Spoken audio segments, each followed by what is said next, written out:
hood, tingnan mo naman laman ng makina. Sobrang linis, tas ang kinis, makinang pa sa mata. Pag the hood, tingnan mo naman laman ng makina.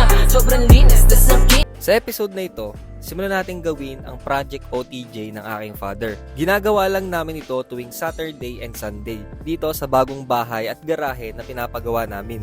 Simulan natin sa nilinis namin na T50 transmission. Ginamitan namin ito ng boss ni na pintura. Mukha lang binabasta yan, pero hintayin nyo yan matapos. Ika nga don't judge the book by its cover.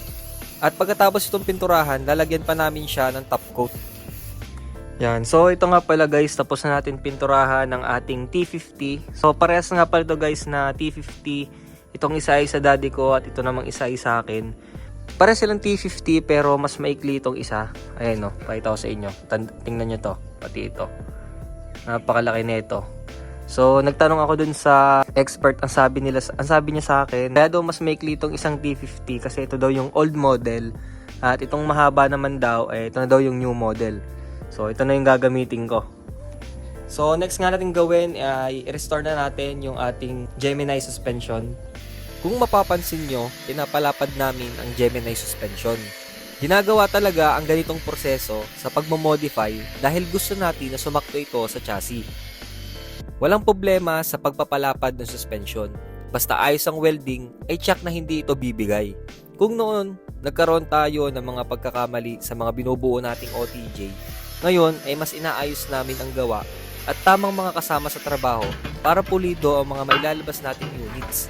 Walang perpekto sa trabaho o business. Ang mahalaga, pag nagkamali ka, matuto ka, itama mo, at mas i-improve mo pa ang quality ng iyong ginagawa.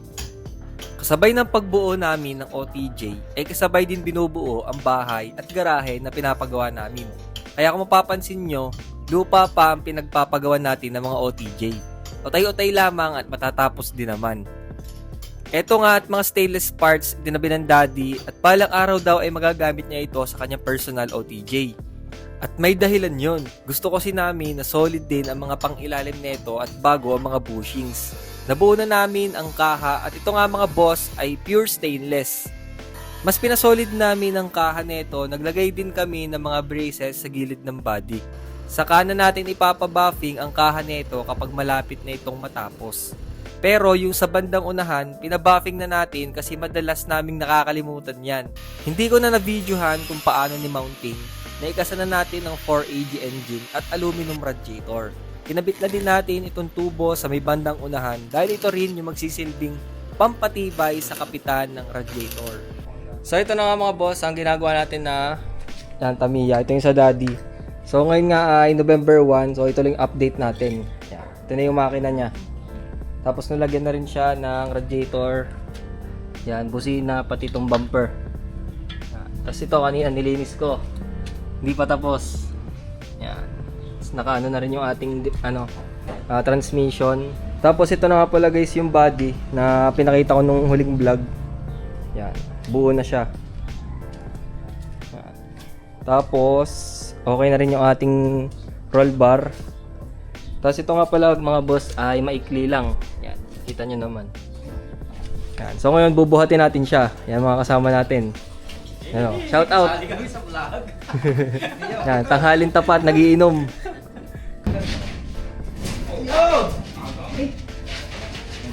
Oh, sandali. Uy, sandali.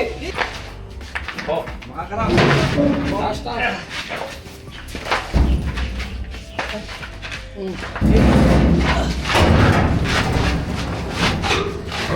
Tama. Oh. Yun! Kamay. Aslan, tama na pala dyan, diba?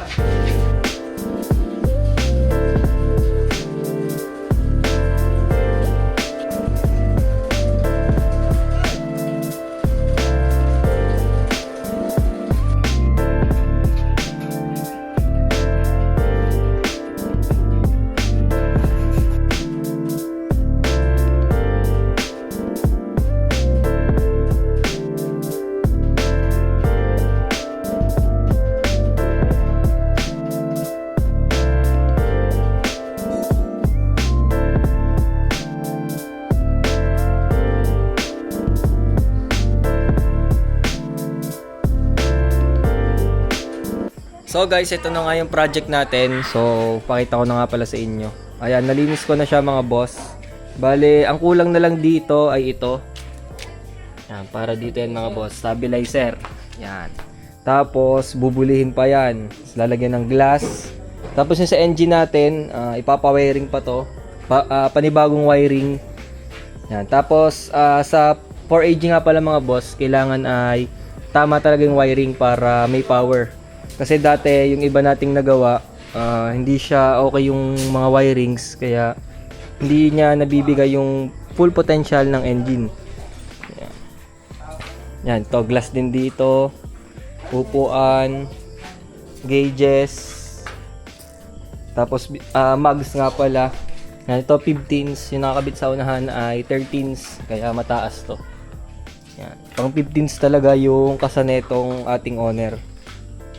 Bali ito nga pala guys ay ginagawa lang tuwing Saturday at Sunday. Yan. Ito yung bago naming garahe. Ito yung bahay ginagawa pa. Pakita ko na rin. Yan. Yan, malapit na tayo matapos dito. Yan. So dito ko muna tatapusin guys. So next vlog ko is papawiringan na natin siya. So yun mga boss, nasimulan na nga natin ng owner type jeep ng aking father. At yun mga boss, ay hindi yun ganun kabilis ginawa na parang sobrang bilis, di ba? Kung mapapanood nyo nga sa videos ko, parang ilang weeks lang siya ginawa. Pero hindi mga boss, bali months yun bago ko siya in-release. Bali kinompile ko lang siya para gusto ko kasi pag mag-upload ako, gusto ko meron na kayong magandang mapanood, as in yung detailed, hindi yung putol-putol. Kasi kita nyo naman mga boss, bibihira na ako mag-vlog at mag-upload lang ako kapag tapos na yung unit. Pero dito sa daddy ko, kahit papano, in-upload ko na siya. Halos mga 5 months ata yun bago ko na-upload ngayon. So, kinompile ko nga lang siya. Yun. So, sa part 2 natin, abangan nyo mga boss, siguro by next week, i-upload ko na rin yon. So, ang gagawin natin doon is bubulwasin ulit natin yung buong body, tatanggal natin yung body para malinis natin yung pangilalim. Kasi yung ginawa natin dito sa video na to, kinasalang natin siya para makita natin kung ano yung tindig niya at para may mabago pa tayo. So hindi pa final yun. So abangan nyo yun guys sa part 2. So ilang mga boss, maraming salamat sa panonood. Peace out.